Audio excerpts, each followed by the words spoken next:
Marcos capítulo 8 se leyó del verso 22 al versículo 26, no lo pierda de vista, por favor, pero por un instante quiero regresar al Salmo 36, versículo 9, que es el salmo con el que terminamos prácticamente la semana pasada. Nuestro tema, la palabra de Dios, es como una lámpara que ilumina.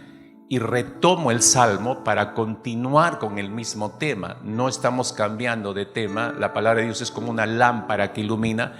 Es que es difícil dejar ir este tema, porque es tanto lo que abarca, es tanto los beneficios que recibimos de la palabra del Señor, que ilumina nuestro entendimiento para conocer su buena y perfecta voluntad. Entonces, por eso es que existe esta segunda parte del tema que empezamos la semana pasada. Dice el salmista en el Salmo 36, versículo 9, porque contigo está el manantial de la vida, en tu luz veremos la luz. En tu luz veremos la luz. Y terminamos así el mensaje de la semana pasada, ya abriendo y entendiendo a lo largo del mensaje de la semana pasada, ¿cuál era la intención del salmista cuando usó esta expresión, en tu luz veremos la luz? Vamos a orar, que Dios nos siga dirigiendo en esta mañana y complete en nuestros corazones lo que deba completar por su palabra. Señor, volvemos a sumirnos con suma humildad, Señor, delante de ti, por la necesidad profunda de nuestras almas, en el estado de pecado en que vivimos, la naturaleza de pecado que siempre nos está llevando en sentido contrario a tu voluntad. Señor, oramos para que tu Espíritu cautive nuestros corazones y todos nuestros sentidos y nos lleve en la dirección tuya, en la dirección de tu luz. Y Señor, y como diría el apóstol Pablo, renunciando a toda impiedad, es decir, renunciando a ir en sentido contrario a tu luz, Señor, y abandonando las tinieblas, podamos ir en pos de ser iluminados por tu palabra en nuestras mentes y corazones. Es la única manera, Señor, de que nuestras tinieblas sean esparcidas. Es la única forma en que seamos sacados de nuestras ignorancias. Es la única manera, Señor, en que la luz de tu palabra pueda penetrar en lo profundo de nuestras mentes y corazones para adiestrar nuestros sentidos y terminar de ayudarnos a entender cuál es tu voluntad agradable y perfecta, siempre agradable y perfecta, Señor. Así que todos los que estamos reunidos en esta mañana, en este lugar, Señor, seamos lo suficientemente humildes para acercarnos, Señor, con esa actitud ante tu presencia para recibir la luz de tu palabra, y nuestra mente, Señor, pueda ceder a esa luz, renunciando a nuestras experiencias, renunciando a nuestra sapiencia humana, renunciando, Señor, a nuestros orgullos y soberbias de pretender saberlo todo, entenderlo todo y querer dominarlo todo, Señor. Cantábamos hace un instante que tú eres el primero. Así empezábamos nuestro servicio, recordando que tú eres primero en todo, Señor. Y eres primero, Señor, cuando nos sentamos a oír tu palabra. Y es porque eres primero el que nos dejamos gobernar por aquel que es el primero. Y Señor, condúcenos a través de esta experiencia que tuviste, Señor, en esta oportunidad con este ciego, para sacarnos a nosotros mismos de nuestras propias cegueras. En el nombre preciado de Cristo Jesús te rogamos por todos los que estamos aquí, Señor. Te suplicamos, Padre amado, que traigas tu verdad, luz poderosa, Señor, a iluminar nuestras oscuridades. En el nombre preciado de Cristo Jesús oramos así. Amén. Amén. En tu luz veremos la luz. Decía yo que quería retomar desde el mensaje de la semana pasada y a dirigirlo hacia el de esta mañana, recordando esta expresión donde el salmista nos está afirmando lo que Dios es por un lado, pero también lo que Él contiene en sí mismo, ¿no? Él es luz y su palabra es luz, por ende. Y solamente en Él podemos encontrarnos con el Evangelio, y a través del cual podemos ser iluminados y podemos entender la razón de ser de nuestra existencia, la razón de ser de nuestra salvación, a través de quién podemos obtener esa salvación y experimentar así el perdón y la libertad que hay en Cristo Jesús. De manera que cuando decimos que en tu luz veremos la luz, es que en su luz experimentamos la vida y la vida eterna. En ella encontramos la razón verdadera de nuestra existencia eterna. Y a partir de ese momento, usted y yo necesitamos, a partir del momento en que somos iluminados con la verdad de Dios y nos convertimos a Cristo Jesús, a partir de ese instante empezamos nosotros a necesitar permanentemente la luz de la palabra del Señor.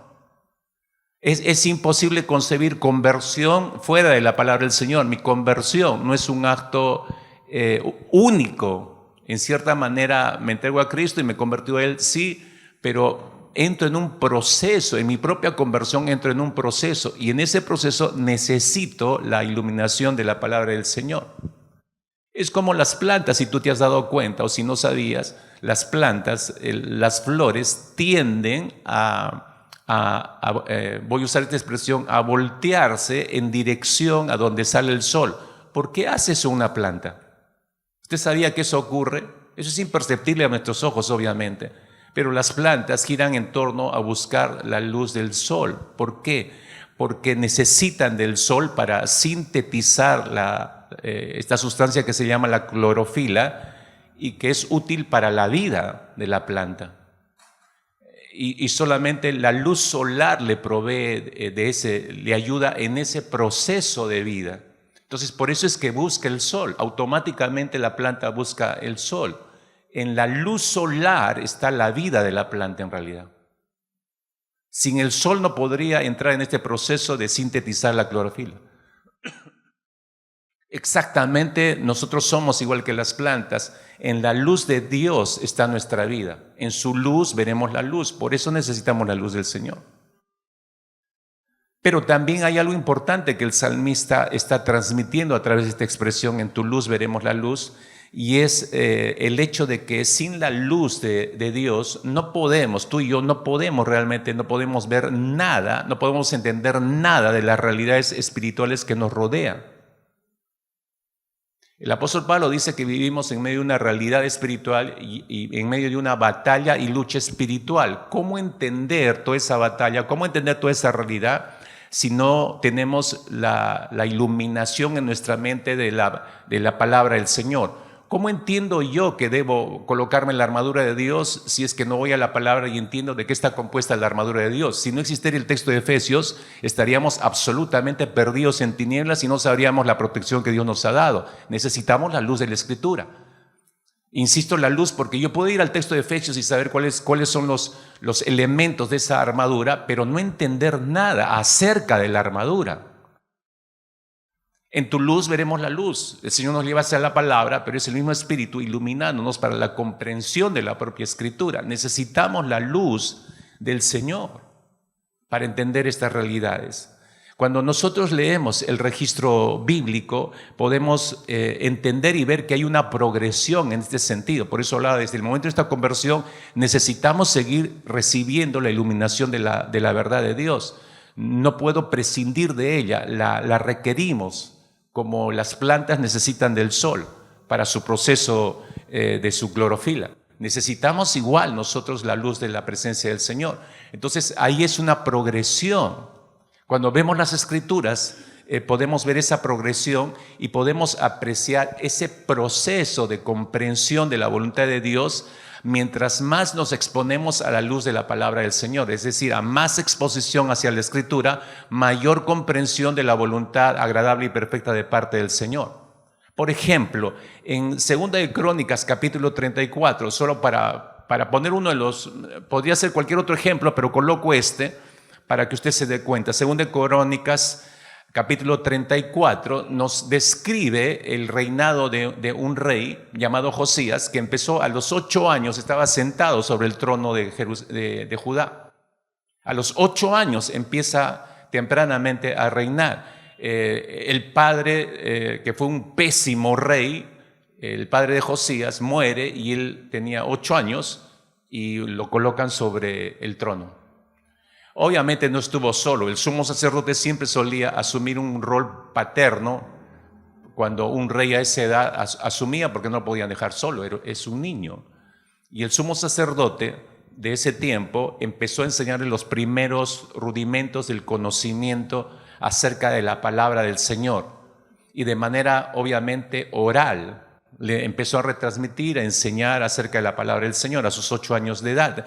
Y es por eso que Josías a esa edad es tan afectado por lo que recibe de este sumo sacerdote, que dice la Escritura que a partir de esa edad ya hay una inquietud, nace una inquietud en su corazón para buscar a Dios. Según de Crónicas, capítulo 34, versículo 3 dice: comenzó a buscar al Dios de David su padre, y dice, a los 12 años, es decir, 4 años después de haber asumido el reinado, 12 años, a los 12 años comenzó a limpiar a Judá y a Jerusalén de los lugares altos, de imágenes de acera, esculturas e imágenes fundidas. ¿Cómo es que este adolescente de 12 años entiende que Israel está en un plano de idolatría y empieza un proceso de limpieza? Evidentemente en los 4 últimos años, desde los 8 años de edad, él es afectado porque el sacerdote empieza a compartir la palabra de manera oral, pero él no había tenido directamente contacto aún con la Escritura. Pero ya la palabra empieza a hacer efecto en el corazón de este niño y este adolescente, y empieza a tomar decisiones que van a cambiar el rumbo de toda una nación. Cuando Josías tiene 18 años, manda a reconstruir el templo, a hacer ciertas refacciones al templo en Jerusalén. Y al hacer esas refracciones, recordaba yo la semana pasada, que encuentran el libro de la ley, los 5 primeros libros de la Escritura, que quedaron enterrados por ahí y que se olvidaron del libro de la ley, por cierto. Vuelvo a repetir que el reinado de su padre, el padre de Josías, fue desastroso. Es uno de los reyes del que se dice que fueron de los peores. Entonces se encuentra el libro de la ley, lo traen a Josías, que ya tenía 18 años, se lo leen. Y la semana pasada terminamos con eso el mensaje. Afecta tanto la mente y el corazón, la lectura de la palabra, el rey teniendo contacto directamente con la Escritura, que a esa edad la palabra de Dios le trae luces a su entendimiento, a una claridad enorme, y la mente de Josías es drásticamente cambiada. Y por eso es que conduce a su pueblo a hacer un nuevo pacto con el Señor, con una actitud muy madura. Este jovencito empieza a empujar a toda una nación, y él a la cabeza, a un compromiso de obediencia a la palabra del Señor, porque su conclusión es esa. Se da cuenta y le dice al pueblo: no hemos estado obedeciendo la palabra del Señor, y esa es nuestra desgracia. Tenemos que volver a obedecer al Señor, y por eso él asume el compromiso de obediencia a la palabra, y todo el pueblo le sigue. Entonces usted se da cuenta la progresión en este rey de los 8 años. Él no tenía a los 8 años el conocimiento que tenía a los 18, ni tampoco hizo las cosas que hizo a los 18, las empezó a hacer a los 8 años. Mientras él va teniendo contacto con la Escritura va afectando su mente, va transformando su corazón, va transformando su proceso mental, lo ayuda a madurar, y por eso él empieza un proceso de limpieza de toda la nación y la dirige la nación hacia Dios. Hay un progreso, hay un proceso de digerir la palabra del Señor y cómo le va afectando mientras va creciendo en la palabra. Cuando usted va al libro de los Hechos, por poner un segundo ejemplo, los convertidos en Pentecostés, Hechos capítulo 2, usted bien recordará, más de 3,000 personas que se convirtieron después del mensaje del apóstol Pedro fueron bautizadas, esas más de 3,000 personas, y con ese bloque de personas empieza la iglesia. Un fragmento, un porcentaje regresa a sus naciones, porque era una fiesta en la que ocurre esto, y el otro remanente se queda en Jerusalén porque eran naturales de ahí, y con ese grupo de personas empieza la iglesia. Las mentes de esas más de 3,000 personas reciben la luz del evangelio, y a pesar, como judíos que conocían la palabra de Dios, en Pentecostés reciben más luz. En su luz vieron su luz, en tal manera que recién entienden que tienen que proceder al arrepentimiento y se arrepienten para salvación. Y lo que leemos a continuación en el libro de los Hechos nos muestra que empiezan el proceso de discipulado. Es decir, todos ellos no se quedaron satisfechos con los primeros haces de luz que vinieron del Evangelio hacia su mente y su corazón. Ellos sabían y reconocieron que necesitaban más luz para crecer, más luz de Dios, de la palabra, para madurar, más luz de la palabra del Señor para desarrollar. Y es por eso que leemos en Hechos capítulo 2, versículo 42, que ellos perseveraban. Es lo primero que se lee después de su bautizo. Perseveraban en la doctrina de los apóstoles. Perseveraban en la palabra del Señor, en otras palabras. Porque lo que enseñaban los apóstoles era la palabra del Señor. La doctrina de los apóstoles es la doctrina de Jesucristo, es la palabra de Dios. Pero es lo primero que nos señala eso. O sea, escuchan el Evangelio, se arrepienten, luces a su mente. Es la progresión. No todo ocurre de golpe, por eso hablamos de procesos. Empieza su proceso de discipulado, necesitan más luz. ¿Y ahora cómo se vive esta vida cristiana? Perseveraron en la palabra, dice la Escritura. ¿Y por qué perseveraron en la palabra? Porque necesitaban más luz de Dios para que las tinieblas de sus mentes sigan siendo esparcidas, la luz de la palabra del Señor siga cambiando hábitos, tradiciones, formas de pensar, formas de vivir. Todas esas tinieblas tenían que ser esparcidas. Y la única que tiene el poder para hacer eso es la palabra del Señor.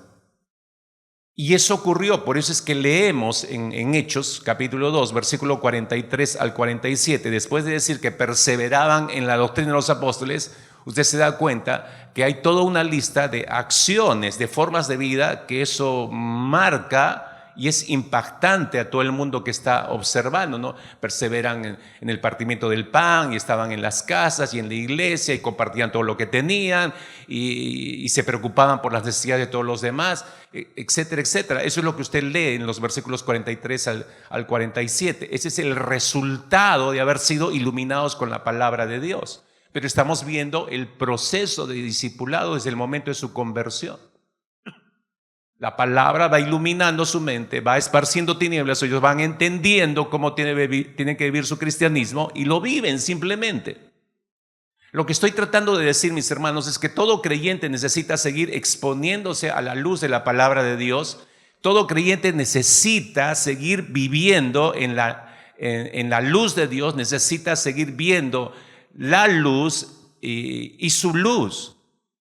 Constantemente necesitamos de esa luz. No debemos, mis hermanos, quedarnos satisfechos con la luz de los primeros rudimentos de nuestra fe. Es una mala costumbre que tenemos los evangélicos.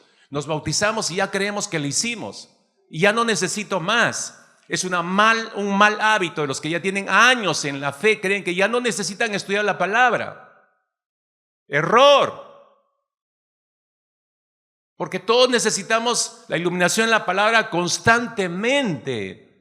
Si tú crees que ya no necesitas la palabra, entonces ya deberías estar en los cielos, porque ya estás perfecto. Y yo que conozca, no existe nadie, ningún creyente, ninguna iglesia en estos tiempos que ya esté perfecto.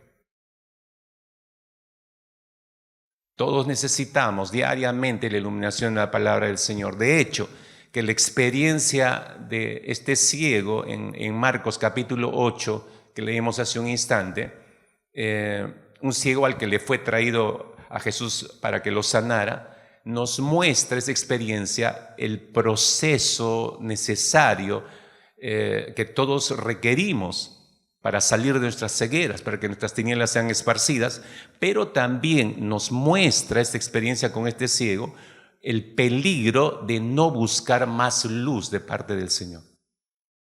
Entonces, acá hay dos etapas en realidad que quiero ver con ustedes rápidamente. La primera etapa, una primera etapa de iluminación y hay una segunda etapa de iluminación. En esta primera etapa de iluminación, usted se va a dar cuenta qué importante es la iluminación de la palabra de Dios en este proceso permanente y constante de aprendizaje que debemos tener los creyentes. ¿Por qué? Porque necesitamos conocer cada vez mejor la voluntad de Dios sobre nuestras vidas. Así que regresamos a Marcos capítulo 8, que encontramos a Jesús en una aldea llamada Betsaida, según el versículo 22. Vino luego a Betsaida, una aldea a orillas del mar de Galilea. decía, al norte de Jerusalén. Mar de Galilea, prácticamente al noreste del Mar de Galilea, en la orilla noreste, ahí estaba situada esta aldea. Así que regresamos a Marcos capítulo 8, es que encontramos a Jesús en una aldea llamada Betsaida, según el versículo 22, vino luego a Betsaida, una aldea a orillas del Mar de Galilea. Decía, al norte de Jerusalén. Mar de Galilea, prácticamente al noreste del Mar de Galilea, en la orilla noreste, ahí estaba situada esta aldea llamada Betsaida. Leemos, versículo 22, dice, vino luego a Betsaida y le trajeron un ciego y le rogaron que le tocase. Entonces, tomando la mano del ciego, le sacó fuera de la aldea y escupiendo en sus ojos, le puso las manos encima y le preguntó si veía algo. Él, mirando, dijo, veo los hombres como árboles, pero los veo que andan. En un principio, mis hermanos, todos estamos ciegos espiritualmente, igual que este ciego. Todos empezamos nuestra vida así llegamos a Cristo, así llegamos todos de ciegos. Entonces, lo que hace Cristo en primera instancia es tomarnos y nos saca fuera de nuestras aldeas. Y nos saca fuera, es decir, nos saca fuera de nuestra zona de seguridad, nos saca fuera de nuestra zona de comodidad. Porque es increíble cómo nosotros por años hemos vivido habituados al pecado, nos hemos acostumbrado a nuestras tinieblas y le hemos vuelto nuestro hogar. Vivimos en la mentira como si fuera lo más normal, vivimos en el engaño como si fuera lo más normal. Y se transforma en nuestro hogar. Y ese es nuestro sistema, se transforma en nuestro sistema de vida. Y nos sentimos cómodos, más bien nos sentimos incómodos que nos saquen de esa zona de seguridad para nosotros. Pero cuando llega Cristo Jesús, Él tiene que sacarnos de esa zona de comodidad. ¿Por qué? Porque Él necesita hablar con nosotros a solas. A este ciego lo trajeron, entonces lo separa de todas las personas.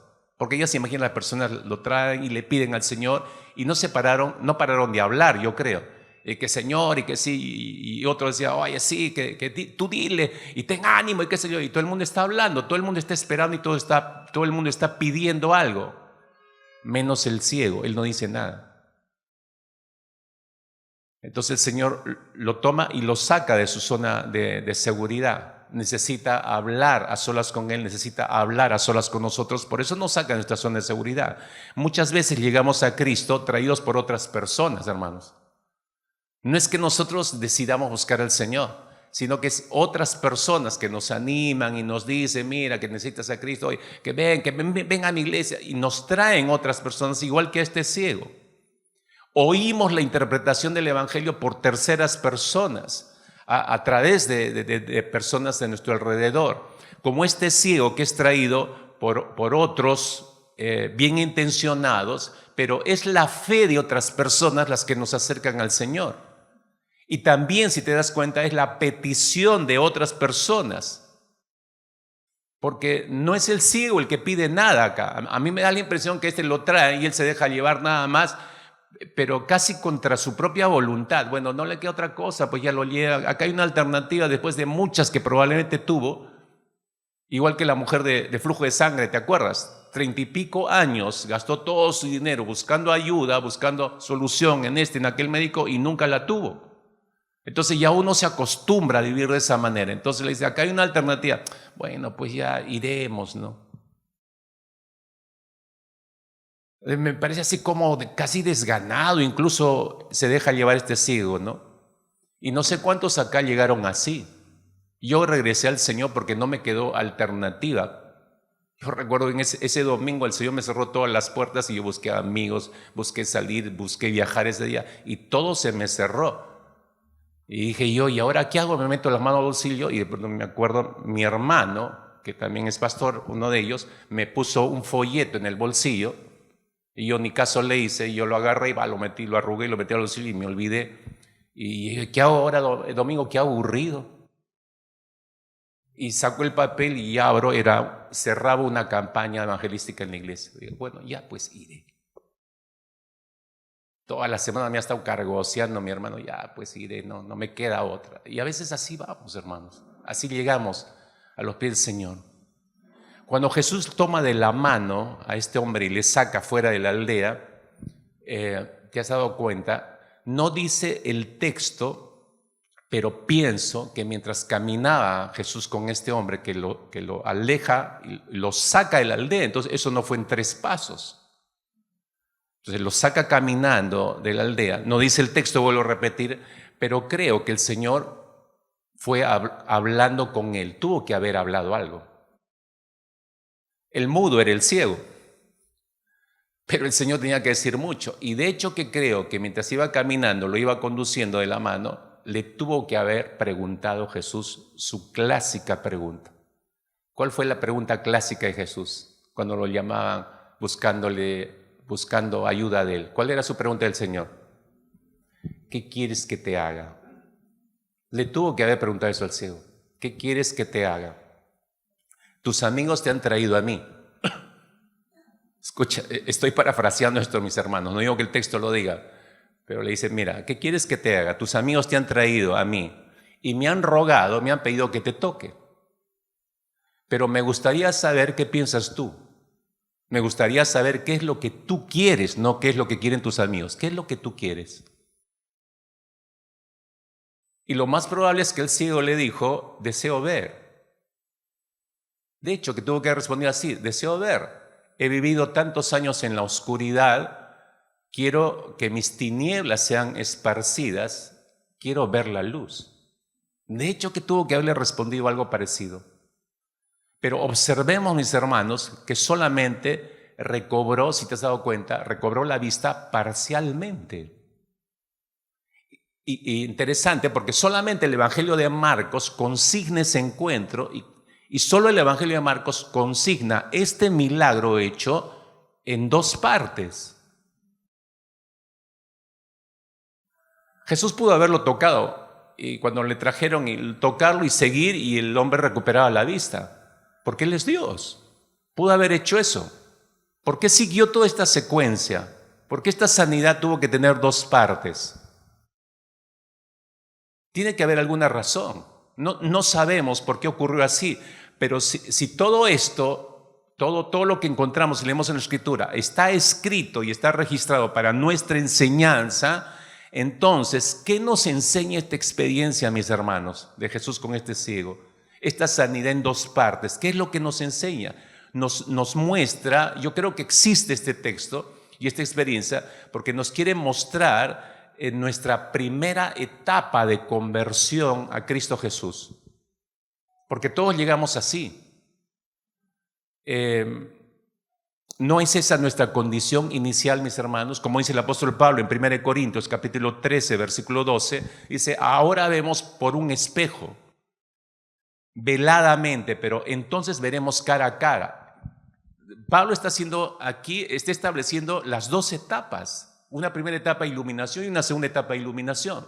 Vemos como espejo, veladamente, o sea, vemos borrosamente, vemos, pero no vemos claramente. Pero luego, más adelante, dice que veremos cara a cara, con claridad. Son 2 etapas netamente delineadas, marcadas acá por el apóstol Pablo, ¿no? Es nuestro presente y es nuestro futuro al mismo tiempo. Para llegar, ver cara a cara al Señor, necesitamos luz, necesitamos claridad. Pero nos muestra proceso, nos muestra un proceso. Escuche por favor con cuidado. Usted y yo creemos en el sol no solamente porque vemos al sol, sino porque al verlo nosotros podemos ver todo el resto que el sol ilumina.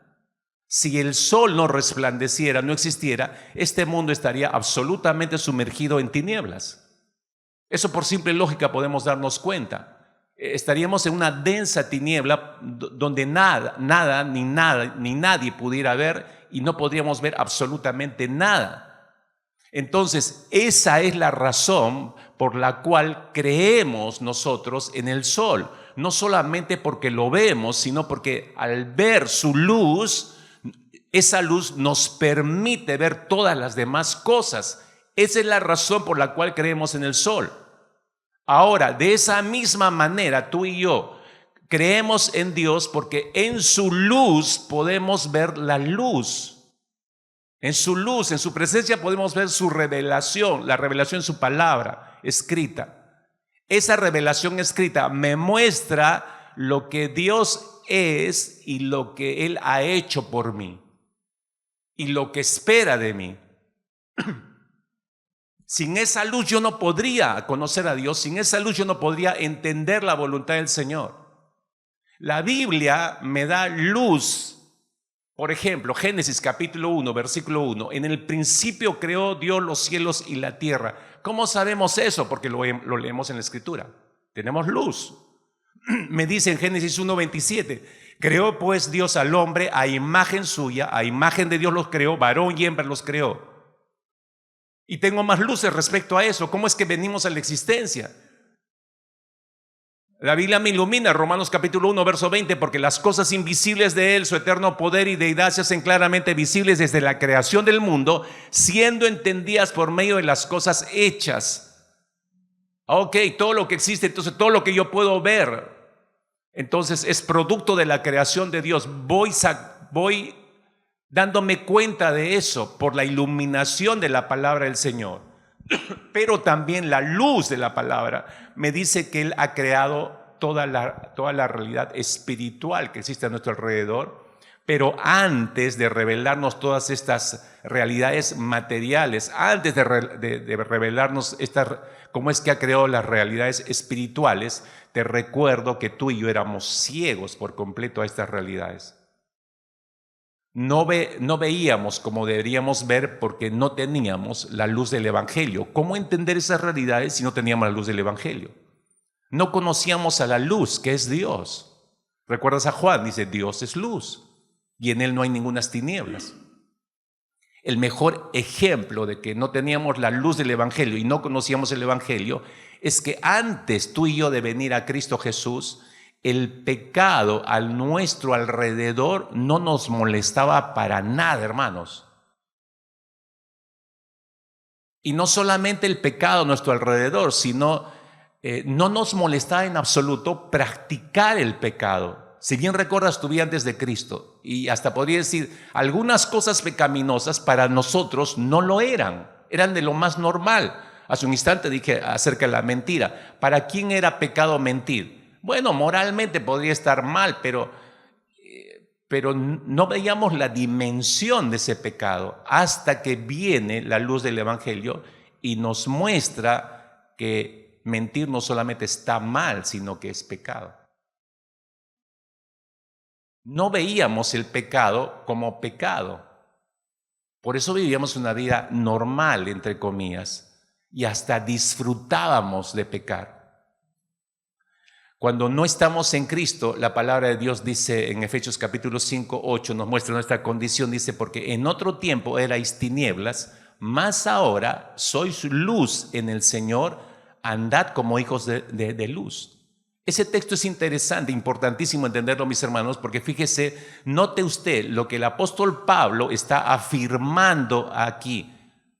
Lo que éramos, dice el apóstol Pablo, es que éramos tinieblas, dice. Y digo que es importante porque fíjese lo que está diciendo el apóstol Pablo. No está diciendo que estábamos en tinieblas. Ojo, no dice el apóstol Pablo en este texto que estábamos en tinieblas. Hay una gran diferencia, mis hermanos, porque yo pudiera estar, si esto estuviera apagadas las luces y yo estaría aquí parado, yo estaría aquí en tinieblas. Estaría aquí parado en tinieblas, pero no necesariamente yo ser tinieblas. Puedo estar aquí en las tinieblas, pero no soy tinieblas. Lo que está diciendo el apóstol Pablo aquí es precisamente eso. Lo que está diciendo es que antes de tú y yo venir a los pies de Cristo Jesús, recibirlo como Señor y Salvador, no solamente estábamos en tinieblas, yo aquí parado sin luces, no solamente estábamos en tinieblas. Si no, es importante el texto porque el apóstol Pablo dice que éramos tinieblas. Es decir, eso implica que las tinieblas estaban dentro de mí, las tinieblas estaban dentro de nuestro corazón, las tinieblas estaban dentro de nuestra mente, éramos tinieblas, no solamente estábamos en medio de las tinieblas. No sé si usted se da cuenta de eso. El texto es importantísimo. Y eso nos ayuda a valorar desde dónde nos sacó el Señor. Y obviamente nadie podía hacer eso. Solamente Cristo.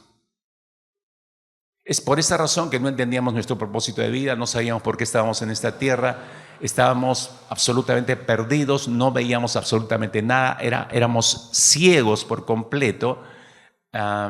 En nuestro interior había oscuridad. Jesús dijo, Mateo capítulo 6, versículo 22, tu ojo es como una lámpara que da luz a tu cuerpo. Cuando tu ojo está sano, todo el cuerpo está lleno de luz. Pero si mi ojo está enfermo,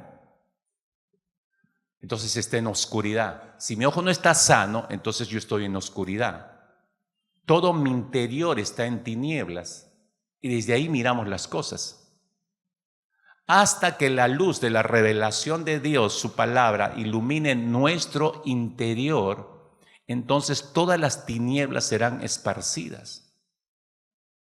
Por eso es necesario que el Señor sane nuestros ojos, porque a través de los ojos nosotros percibimos la luz.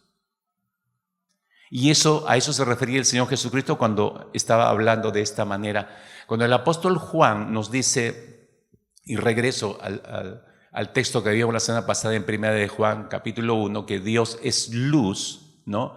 Y por lo tanto, si Él es luz, su palabra es luz. Llegábamos a esa conclusión el domingo pasado. El apóstol Juan, al decir eso, está tratando de comunicarnos las implicancias de esa verdad. Pero tú y yo debemos recordar, mis hermanos, que cuando Jesús vino a la tierra, dice el apóstol Juan, en su propio evangelio, capítulo 1, versículo 4, dice que en Él estaba la vida, en Jesús, y la vida era la luz de los hombres. Esto es poderosísimo, esto es lo que era Jesús, la luz de los hombres. Pero cuando Él viene, versículos 9 y 10 del capítulo 1, dice, aquella luz verdadera que alumbra a todo hombre venía a este mundo. En el mundo estaba y el mundo por Él fue hecho, pero el mundo no le conoció, a lo suyo vino y los suyos no le recibieron. La generación de ese tiempo, está diciendo el apóstol Juan, es la generación en tinieblas.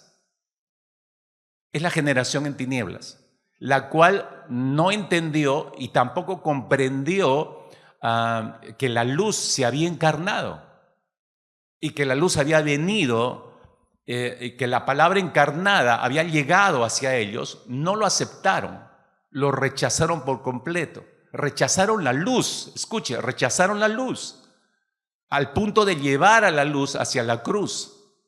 Sin embargo, a pesar de ser rechazado Cristo Jesús, igual Cristo sigue siendo la luz del mundo. Vino, brilló en este mundo y continúa brillando sobre nosotros. ¿Por qué continúa brillando el Señor Jesucristo, que es la luz? Bueno, segunda de Pedro, capítulo 3, versículo 9, nos da claridad en ese sentido. Nos dice que no deja de brillar el Señor con su luz a través de su palabra, porque Él es paciente para con nosotros, no queriendo que ninguno perezca, sino que todos procedan al arrepentimiento. La única manera de entender que no perezcamos y que procedamos a arrepentimiento es a través de la Escritura. Necesitamos la luz de la palabra, por eso Cristo sigue iluminándonos en estos tiempos.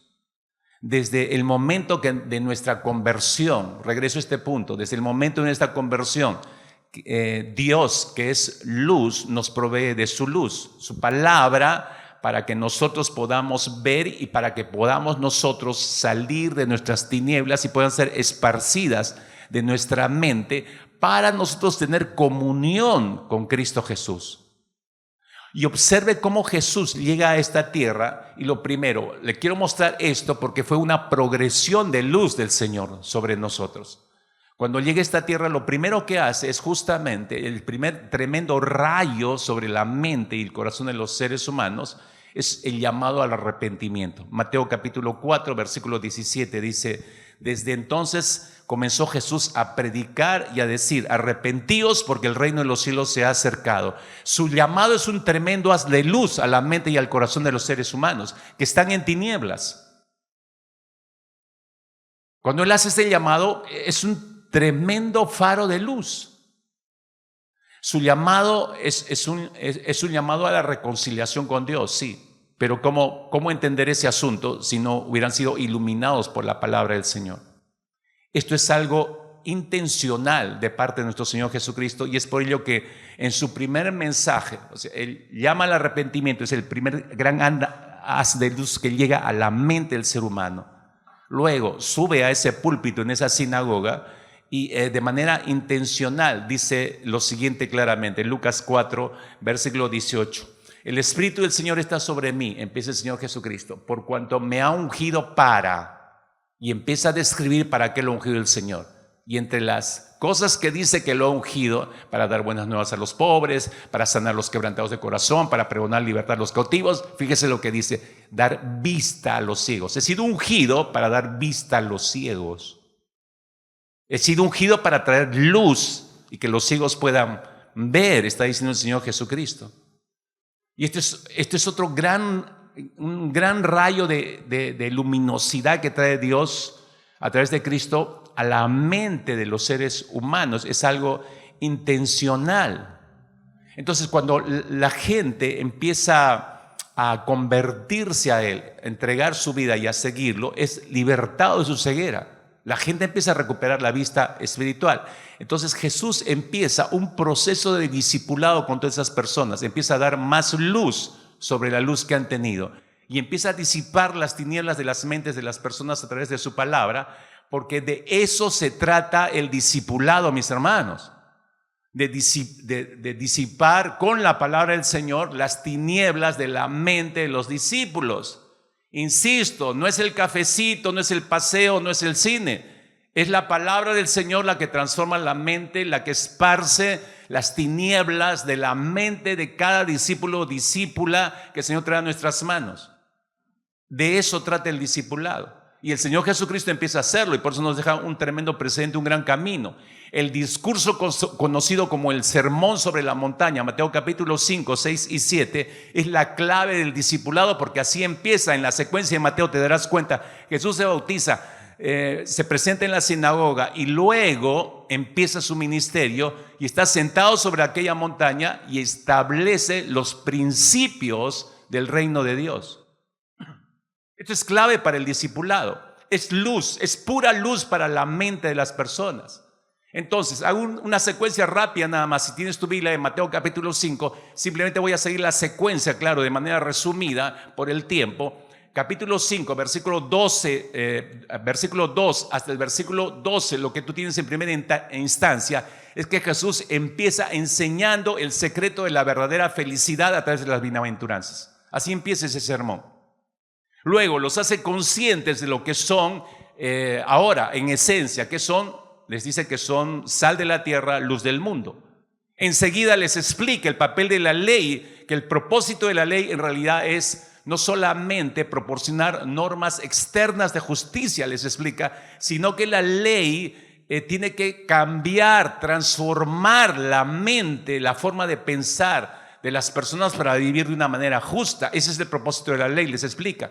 Luego, a través, versículo 21 hasta el versículo 48, a través de una serie de antítesis, deja en claro los problemas de fondo del ser humano. Y de eso debemos cuidarnos.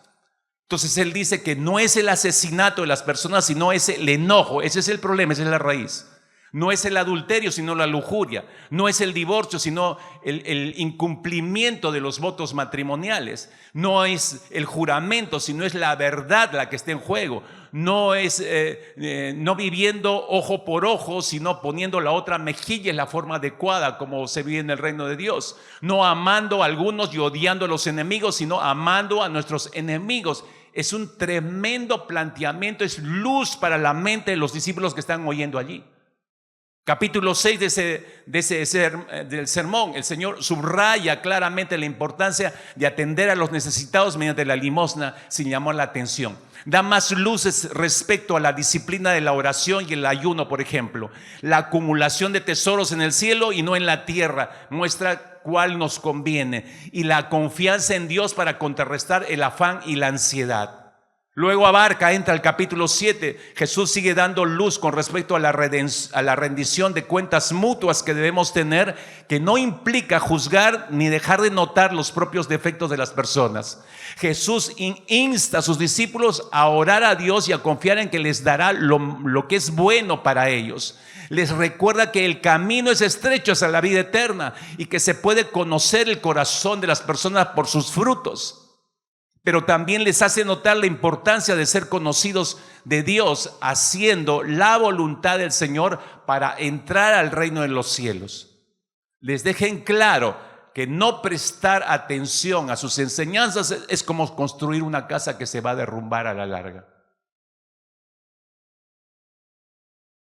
Fíjese, todo está concentrado allí. Es luz a la mente de los discípulos. La palabra encarnada que Jesús ilumina en otro momento, ya no en el sermón en la montaña, en otro momento sigue iluminando sus mentes, de tal manera que trae los 10 mandamientos a colación y los resume perfectamente Jesús en el gran mandamiento. Marcos capítulo 12, versículo 28 al 34, amar a Dios con todo el corazón, el alma, la mente, las fuerzas y amar al prójimo como uno mismo. Resume toda la ley en esos 2 mandatos. Es más luz sobre la mente de los discípulos que le están escuchando. Cuando Jesús reúne a sus discípulos por última vez en la cena, en esa cena pascual, antes de ir a la cruz, Él ilumina la mente de ellos y toma la celebración que están realizando en ese instante, la celebración de la Pascua, ilumina las mentes y abre los ojos de sus discípulos para que puedan contemplar por comparación la entrega sacrificial de Jesús. Les abre los ojos y les muestra que a través de esos símbolos, el pan y la copa, es la propia entrega sustitutoria de Cristo Jesús, lo que Él va a hacer 48 horas después. Es luz para la mente de todos sus discípulos. Cuando resucita después de haber muerto el tercer día, vuelve a retomar la luz de la palabra del Señor Jesucristo y durante 40 días ilumina las mentes de sus discípulos antes de marchar a los cielos. De hecho, que Hechos capítulo 1, versículo 3 nos muestra esto. Dice, a quienes también, se refieren a los discípulos, a quienes también, después de haber padecido, se presentó vivo con muchas pruebas indubitables, apareciéndoseles durante 40 días y hablándoles acerca del reino de Dios.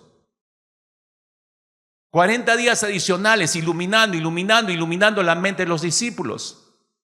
El último rayo de luz que Jesús resucitado usó para iluminar la mente de sus discípulos es sobre aquel monte antes de marchar a los cielos. Mateo capítulo 28, versículos 19 y 20. Ese rayo de luz fue muy claro y específico sobre la mente de los discípulos. Les dijo, id y haced discípulos a todas las naciones, bautizándolos en el nombre del Padre y del Hijo y del Espíritu Santo, enseñándoles que guarden todas las cosas que os he mandado, y aquí yo estoy con vosotros todos los días hasta el fin del mundo. Amén.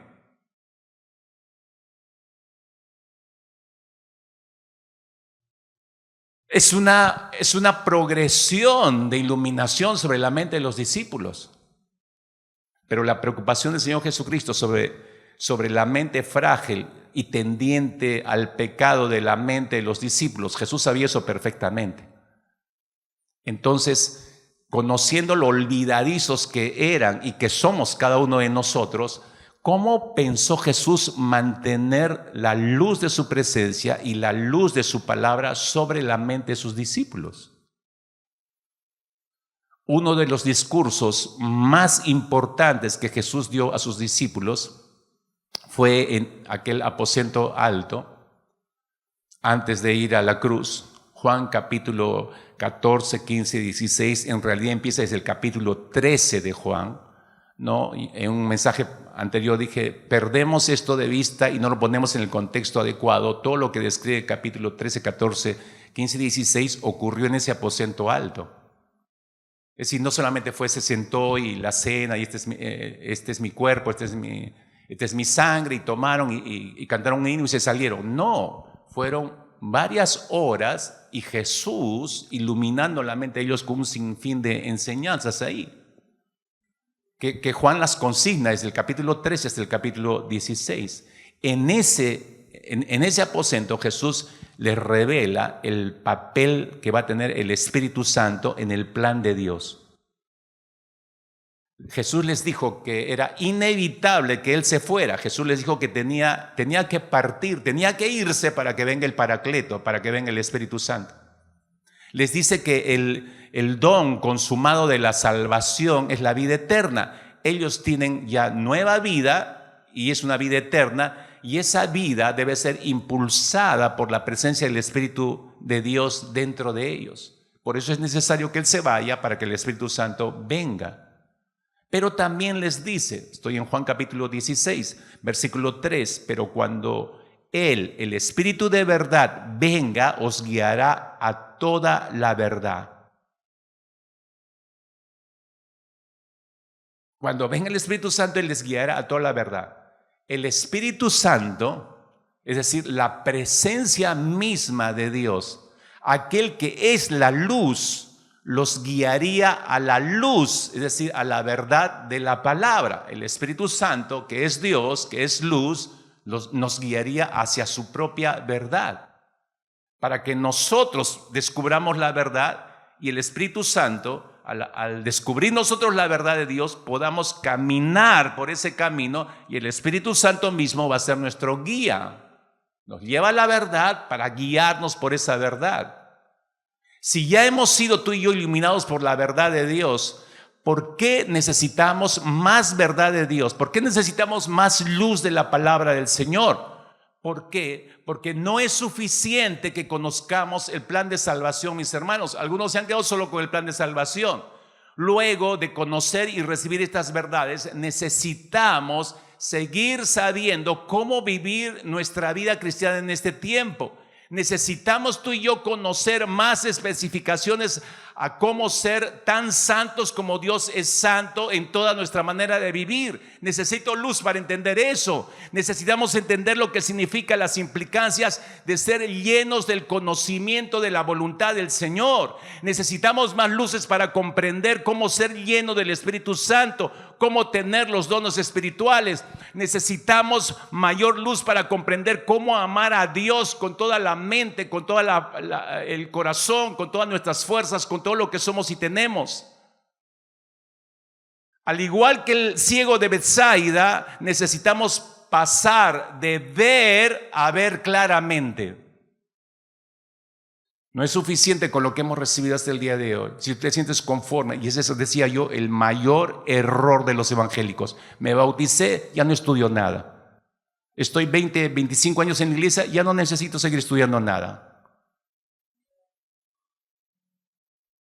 Nos quedamos en la primera etapa de iluminación. Fue buenísima, sí, conocemos al Señor, conocemos la verdad de Dios, pero necesitamos seguir siendo iluminados. Eso nos lleva a la segunda etapa de iluminación. Y esto va a ser más corto. Regreso a Marcos capítulo 8, versículo 23. Entonces, tomando la mano del ciego, le sacó fuera de la aldea y escupiendo en sus ojos, le puso las manos encima y le preguntó si veía algo. El ciego le responde al Señor.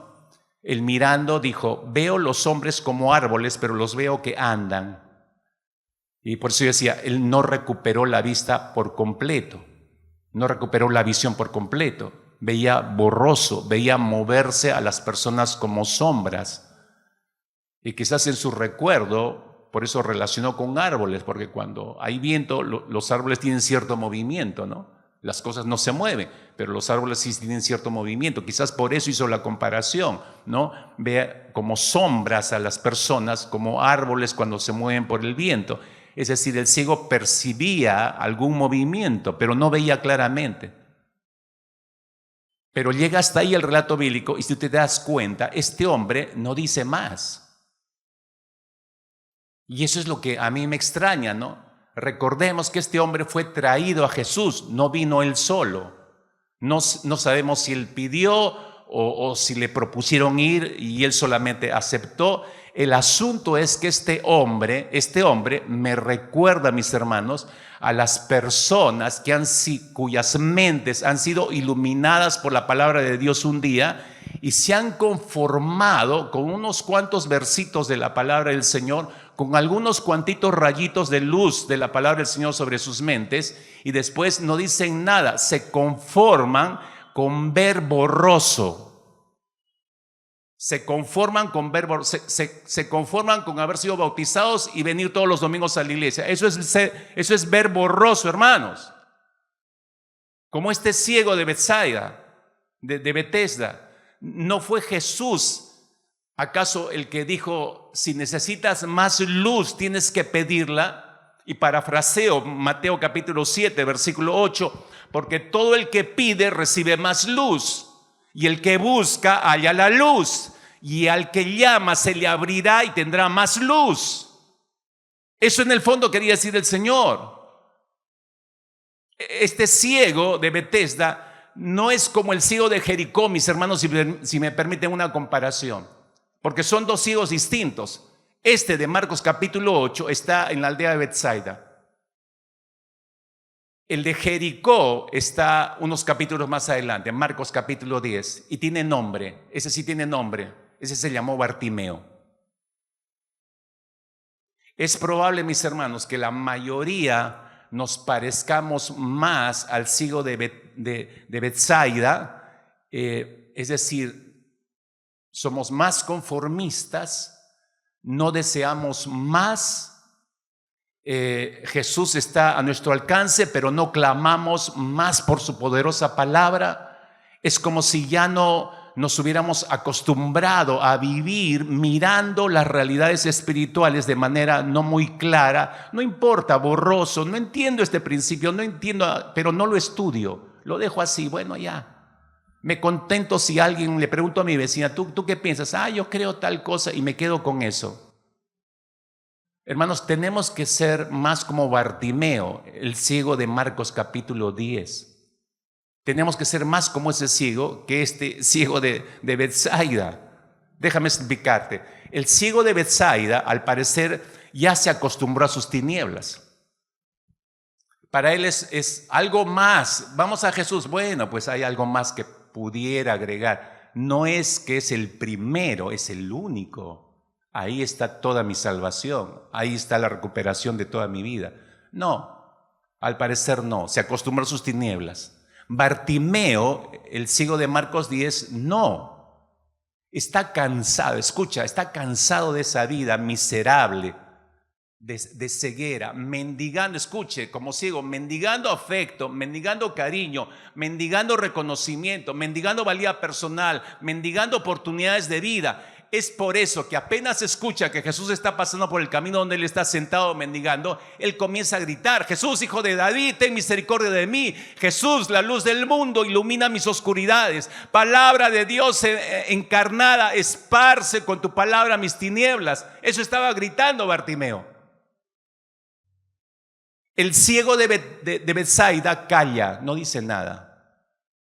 Bartimeo clama, grita, busca la luz. El ciego de Betsaida no entiende la vital importancia de la luz para entender bien su vida, el mundo y los propósitos de Dios. Es más, es como si no quisiera ver el mundo de alrededor ni entenderlo. Pero Jesús, escuche esto, sí sabe la realidad de este ciego de Betsaida y sabe que necesita ver, y aunque no se lo pida, Dios está dispuesto a devolverle la vista. No quiere dejarlo en la primera etapa de iluminación y por eso lo lleva hacia la segunda, sin que éste se lo pidiera incluso. Marcos 8, regreso, versículo 25. Luego dice: Jesús le puso otra vez las manos sobre los ojos y le hizo que mirase, y fue restablecido y vio de lejos y claramente a todos. Esto yo llamaría gracia, mis hermanos, porque él ni siquiera lo pidió. Si yo voy por búsqueda de un milagro y veo borroso, por favor, Señor, ¿pudieras hacer algo más? ¿Eso es todo lo que puedes hacer, Dios? ¿Podrías hacer algo más, por favor? Empezaría a clamar. Este no. Dijo: ¿ves? Bueno, sí, veo como gente que se mueve. ¿Entiendes este principio bíblico? Bueno, sí, porque creo que escuché tal cosa. Sí, porque llevé un estudio hace 20 años atrás. Pero vuélvelo a llevar. No, ya sé. Eso es ver borroso, hermanos. Eso es contentarse con poco. Estoy rechazando la luz del Señor. No. Somos como el ciego de Bethsaida, nos conformamos con poco, pero Jesús no lo quiere dejar allí. No, por eso leemos que le pone las manos encima nuevamente sobre los ojos y hizo, dice versículo 25, y le hizo que mirase y fue restablecido y vio de lejos y claramente a todos. Es la segunda etapa de iluminación, es gracia. Sin embargo, a diferencia de este ciego, regreso o voy a Marcos capítulo 10, Bartimeo, cuando Jesús lo llama, estoy en el capítulo 10, versículo 49, entonces Jesús, deteniéndose, mandó llamarle y llamaron al ciego diciéndole, ten confianza, levántate, te llama. A mí me da risa cada vez que leo esto porque la gente es tan hipócrita, hermanos. Porque segundos antes estaba en el primer grito, ¿no? Versículo 47, cuando oyó que Jesús Nazareno estaba pasando, comenzó a dar voces y a decir, Jesús, hijo de David, ten misericordia de mí. Y muchos le reprendían para que callase, pero él gritaba más fuerte. Esta misma gente que cuando él empieza a gritar, Jesús, hijo de, oye, calla, oye, cállense, ciego. Oye, cállate. Cuando Jesús se detiene y dice, tráigalo. La misma gente hipócrita lo anima, ¿no? Anda, te están llamando.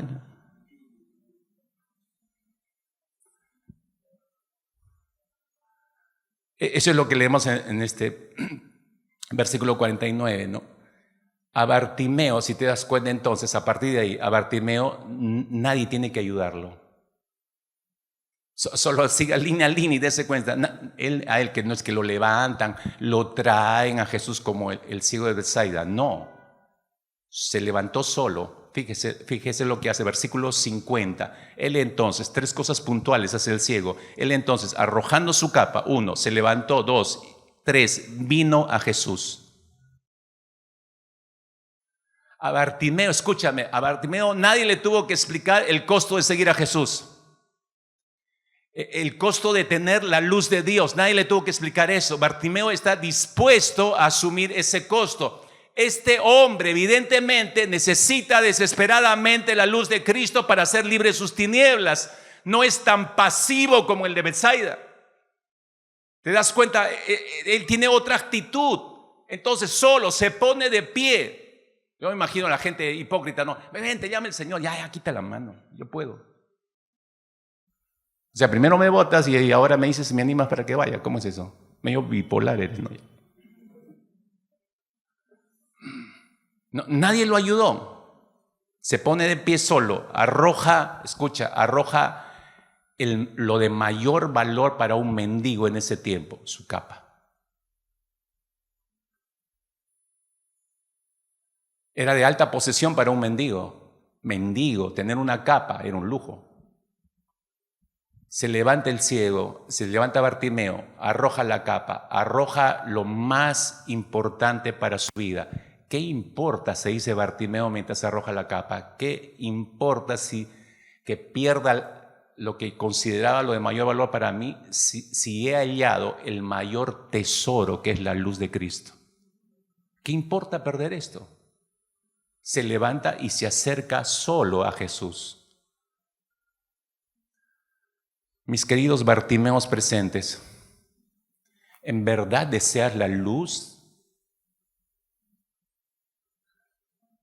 En verdad, escúchame, tú que tienes 800,000 años en la iglesia, ¿en verdad deseas la luz de la presencia de Cristo? ¿Deseas en verdad la luz de la palabra de Cristo para que Él esparza tus tinieblas? Porque si no sabías, estás en unas tinieblas terribles.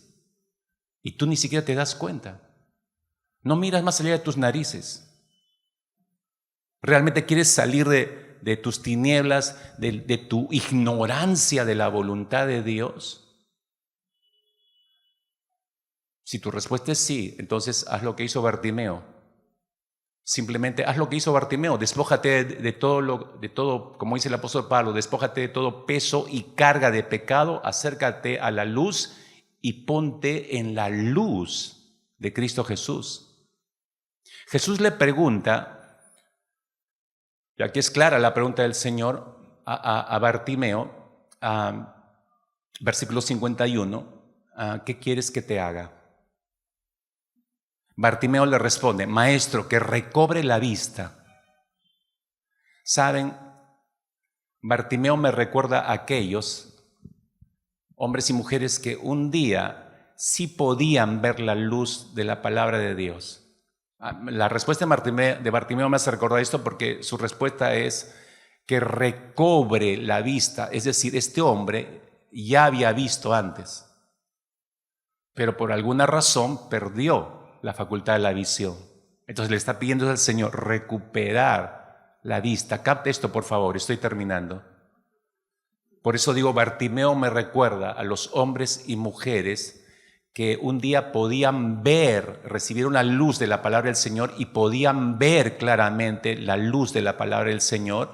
Un día recibieron esa palabra y un día caminaron iluminados por esa palabra y vivieron bajo esa luz, pero hoy están sentados al borde del camino de sus vidas como Bartimeo al inicio. ¿Qué estaba haciendo Bartimeo al inicio? Versículo 46. Entonces vinieron a Jericó y al salir de Jericó y sus discípulos, una gran multitud, Bartimeo el ciego, hijo de Timeo, estaba sentado junto al camino mendigando. Un día escucharon la palabra, un día recibieron la luz, un día vieron claramente, un día vivieron bajo la luz de la palabra del Señor, pero hoy, no sé yo, por alguna circunstancia de la vida, por malas decisiones tomadas en algún momento, te quedaste sentado en el camino de tu vida, al borde del camino de tu vida, como Bartimeo, solamente mendigando. Y hoy vives mendigando. ¿Te gusta esa vida? ¿Quieres seguir viviendo así esa vida? No, entonces haz lo que hizo Bartimeo. Arroja de ti la capa de tus tesoros, la capa de todo lo que consideras valioso hasta aquí, de todo lo que has acumulado en años. Ponte de pie y acércate confiadamente a Jesús, a la luz de Cristo Jesús. Eso es fe, mis hermanos. Eso es simple fe. Jesús, fíjate lo que le dijo. Estoy en el versículo 51. ¿Qué quieres que te haga? Y el ciego dijo, maestro, que recobre la vista. Y Jesús le dijo, vete, tu fe te ha salvado. Vete, tu fe te ha salvado. Tremendo haz de luz que viene sobre la mente de Bartimeo. Y Bartimeo la toma, la agarra, no puede dejarla ir. Ese es su momento de libertad. Porque luego dice el texto, y enseguida recobró la vista. No dice que primero recobró la vista y luego el Señor, ya, ok, está bien, hombre, ok, ve, tu fe te ha salvado. No, primero le dice, ve, tu fe te ha salvado. Hay un ejercicio de fe de Bartimeo que no lo veo tan claramente en el ciego de Betsaida. Pero por eso hablaba yo de gracia, Dios le da la vista. De gracia la recibimos, hermanos, un día. Pero necesitamos hacer lo que hizo Bartimeo. Fíjate, esto es importante y estoy terminando con esto. Tremendo haz de luz que viene sobre la mente de Bartimeo y a tu mente. Y un detalle más, mis hermanos, si te das cuenta, cuando nuestras mentes son iluminadas por la luz de la palabra del Señor y por fin entendemos que podemos salir de junto al camino de mendicidad para entrar en el camino real y ser parte de ese camino que es Cristo Jesús, porque Él dijo, yo soy el camino, la verdad y la vida. Cuando empezamos a transitar por ese camino, porque ahora tenemos luz y puedo ver ese camino, date cuenta, Bartimeo no solamente se contenta con haber recibido otra vez la visión, vuelve a ver, sí, es cierto, pero fíjate lo que hace en el versículo 52. Jesús le dice, vete, tu fe te ha salvado, vete, le dice, pero él no se va. Enseguida recobró la vista, dice, ¿y qué hacía? ¿Qué hacía? Seguía a Jesús. ¿Tienes ya suficiente luz del Señor? Ok, ¿qué espera el Señor que hagas?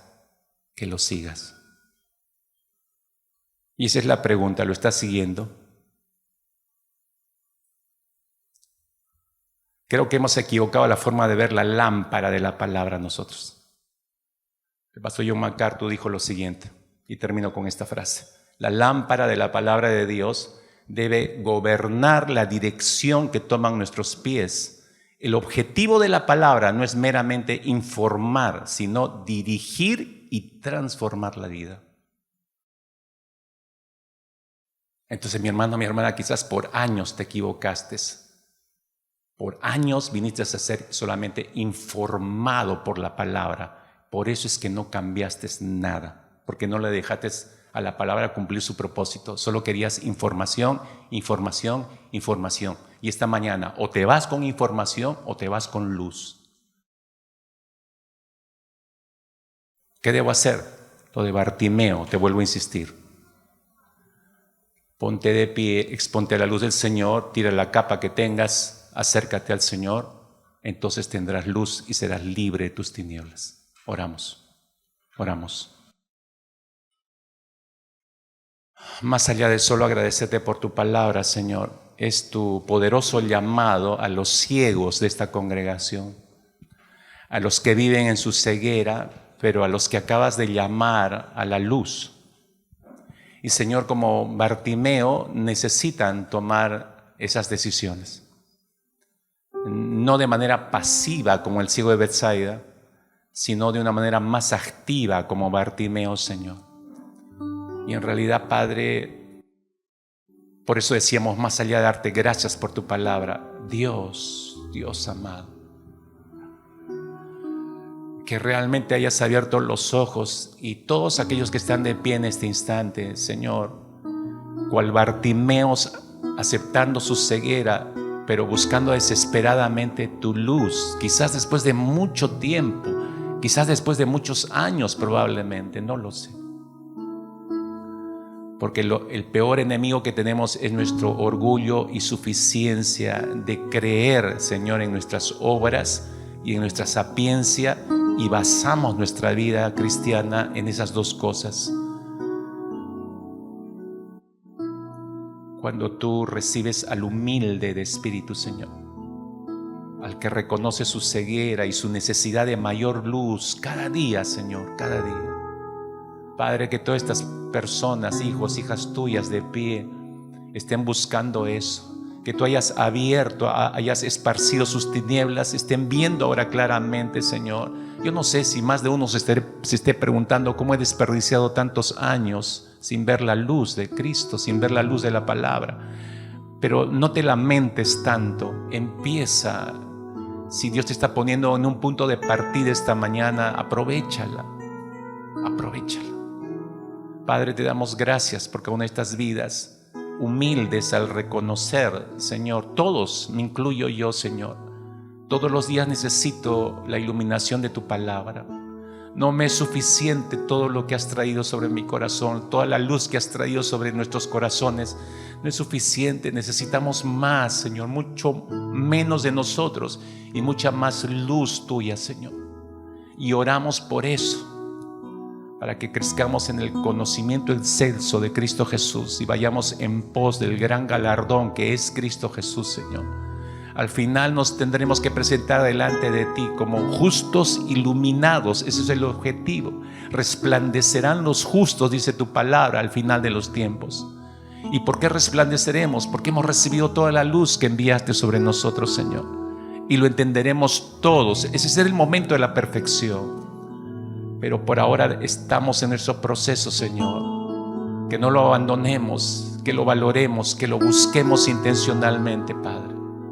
En el nombre precioso de Cristo Jesús rindo, Padre, en mi corazón, junto al corazón del resto de mis hermanos de pie y mis hermanas en pie.